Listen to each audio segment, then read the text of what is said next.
दर्शकों, बात आज के चैनल के कार्यक्रम टॉप 10 में आपका स्वागत है। इस कार्यक्रम में हम आपको अभी तक की देश दुनिया की 10 बड़ी खबरें बताएंगे। तो नजर डालते हैं अभी तक की 10 बड़ी खबरों पर। बलूचिस्तान में बलूच लिबरेशन आर्मी ने 214 यात्रियों से भरी एक ट्रेन को बंधक बना लिया और दावा किया है कि अब तक 30 से ज्यादा पाकिस्तानी सैनिक मारे जा चुके हैं। बलूच आर्मी ने शहबाज सरकार को चेतावनी दी कि अगर पाक आर्मी उनके खिलाफ एक्शन लेती है तो वो सभी बंधकों को मार देंगे। BLA ने पाकिस्तान की जेल में बंद बलूच कैदियों की रिहाई के लिए शहबाज शरीफ की सरकार को 48 घंटे का अल्टीमेटम दिया है। बंधकों में सेना के जवान, अर्धसैनिक बल, पुलिस और खुफिया एजेंसी के अधिकारी भी शामिल हैं। वहीं पाकिस्तानी प्रधानमंत्री शहबाज शरीफ ने कहा कि हमारे सैनिक बड़ी बहादुरी से बंधकों को छुड़ाने में लगे हुए हैं। मॉरिशस ने प्रधानमंत्री मोदी को grand commander of the order of the star and की ऑफ द इंडियन ओशन देने की घोषणा की।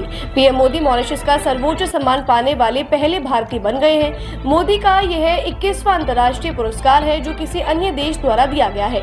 यह सम्मान मोदी को भारत और मॉरिशस के संबंधों को मजबूत करने के लिए उनके योगदान को दिया गया है। मोदी ने कहा कि मैं मॉरिशस के इस फैसले को विनम्रता के साथ स्वीकार करता हूँ। यह भारत और मॉरिशस के ऐतिहासिक संबंधों का सम्मान है। अमेरिका के डोनाल्ड ट्रंप प्रशासन ने कहा कि वह यूक्रेन को दी जाने वाली सैन्य सहायता और कीव के साथ खुफिया जानकारी साझा करने पर लगा अपना प्रतिबंध तुरंत हटा लेगा। अमेरिका ने यह कदम एक सप्ताह पहले यूक्रेन के राष्ट्रपति जेलेंस्की को रूसी सेना के साथ युद्ध समाप्त करने के मद्देनजर वार्ता में शामिल होने का दबाव डालने के लिए उठाया था। यह घोषणा सऊदी अरब में यूक्रेन और अमेरिका के बीच वार्ता के दौरान की गई। यूक्रेन ने कहा कि वह रूस के साथ युद्ध में 30 दिन से संघर्ष विराम के लिए तैयार है, जो क्रेमलिन समझौते के अधीन होगा। उत्तराखंड में मंगलवार को कुछ लोगों द्वारा भाजपा की उत्तराखंड इकाई के अध्यक्ष और राज्यसभा सदस्य महेंद्र भट्ट के पुतले को बम से उड़ाते देखे जाने वाले एक वीडियो पर कड़ी आपत्ति व्यक्त करते हुए पार्टी की प्रदेश इकाई ने सरकार से ऐसे तत्वों के खिलाफ सख्त कार्यवाही करने का आग्रह किया है। पार्टी की प्रदेश इकाई के प्रवक्ता सुरेश जोशी के एक बयान में पुतले को बम से उड़ाने के इस प्रतीकात्मक वीडियो को बहुत आपत्तिजनक और दुर्भाग्यपूर्ण बताया गया तथा कहा कि पार्टी ऐसे अराजक तत्वों के इस कुकृत्य की कड़ी शब्दों में निंदा करती है। यह वीडियो बनाने वाले और उनका प्रोत्साहन करने वाले राजद्रोही हैं। केंद्रीय गृह मंत्री अमित शाह 14 से 16 मार्च को असम का दौरा करेंगे। इस दौरान वो ऑल बोडो स्टूडेंट्स यूनियन के वार्षिक सम्मेलन सहित कई कार्यक्रमों में भी हिस्सा लेंगे। असम सरकार के अनुसार शाह 14 मार्च को जोराहट पहुंचेंगे और 15 मार्च को डेरगांव में नव उन्नत लाचित बर्फकून पुलिस अकेडमी का उद्घाटन करेंगे। अन्य कार्यक्रमों के लिए असम लौटने से पहले गृह मंत्री 15 मार्च को मिजोरम का भी दौरा करेंगे। 16 मार्च को असम के कोकराझार में ऑल बोडो स्टूडेंट्स यूनियन के 57वें वार्षिक सम्मेलन के अंतिम सत्र में भाग लेंगे। MBSU का वार्षिक सम्मेलन 13 से 16 मार्च तक कोकराझार जिले के बोडोफा फफ्तर में होगा।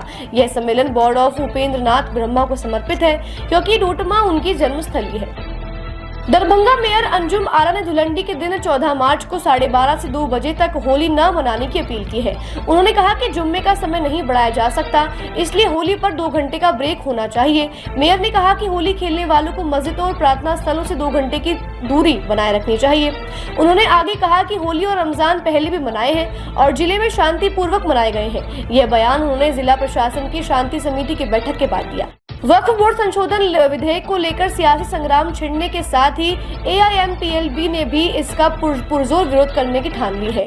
AIMPLB सभी धार्मिक और समुदाय आधारित संगठनों के साथ मिलकर वक्फ संशोधन विधेयक 2024 के खिलाफ 17 मार्च को दिल्ली के जंतर मंतर पर विरोध प्रदर्शन करेगा। इसमें विपक्षी दलों के कई सांसदों को भी न्योता दिया गया है। बोर्ड के प्रवक्ता सैयद कासिम रसूल इलियास ने संवाददाताओं को बताया कि इस धरने में तेलुगु देशम पार्टी और जनता दल यू जैसे भाजपा के सहयोगी दलों को निमंत्रण नहीं दिया गया है। पुर्तगाली प्रधानमंत्री लुइस मोंटेनेग्रो संसद में विश्वास मत हासिल नहीं कर पाए, जिससे उनकी सरकार गिर गई। 1 साल से भी कम समय तक चली सरकार को इस्तीफा देना पड़ा। इसमें भाग लेने वाले 224 सांसदों में से केवल मोंटेनेग्रो की social democratic party, people's party और लिबरल इनिशिएटिव ने उनका समर्थन किया। 2 पक्षीय गठबंधन सरकार जो 1 साल से भी कम समय से सत्ता में है के पास मौजूदा सीटों वाली विधायिका में से सिर्फ 80 सीटें हैं। विपक्षी सांसदों के भारी बहुमत ने उनके खिलाफ मतदान करने की कसम खाई थी। केंद्र सरकार द्वारा अवामी एक्शन कमेटी और जम्मू कश्मीर इत्तेहादुल मुस्लिमीन पर प्रतिबंध लगाने पर कहा, हमने मीडिया से हाल ही में इस बारे में सुना है, हम खुद पढ़ने के बाद ही स्पष्ट रूप से कुछ कह पाएंगे। पीडीपी प्रमुख महबूबा मुफ्ती के बयान पर उन्होंने कहा, महबूबा जो कहती है उस पर हमें कुछ नहीं कहना और वह कुछ भी कह सकती हैं, क्योंकि अब उनके पास कुछ भी नहीं बचा है। वह अपने अस्तित्व की लड़ाई लड़ रही हैं और अपने पार्टी को फिर से खड़ा करने की कोशिश कर रही हैं, लेकिन इस तरह के बेतुके बयान उनकी पार्टी को वापस खड़ा नहीं कर पाएंगे। भारतीय रिजर्व बैंक ने ऐलान किया है कि वह जल्द ही महात्मा गांधी नई सीरीज में 100 और 200 के नए बैंक नोट जारी करेगा। इन नए नोटों पर नवनियुक्त गवर्नर संजय मल्होत्रा के साइन होंगे। बता दें कि इन नए बैंक नोटों के डिजाइन में कोई बदलाव नहीं होगा और महात्मा गांधी नई सीरीज के मौजूदा 100 और 200 के नोटों के जैसा होगा। नए आरबीआई गवर्नर की नियुक्ति के बाद इन बैंक नोटों को जारी करना एक नियमित प्रक्रिया है। आरबीआई ने इस बात की भी पुष्टि की है कि पहले जारी किए गए सभी 100 और 200 के बैंक नोट लीगल मुद्रा बने रहेंगे।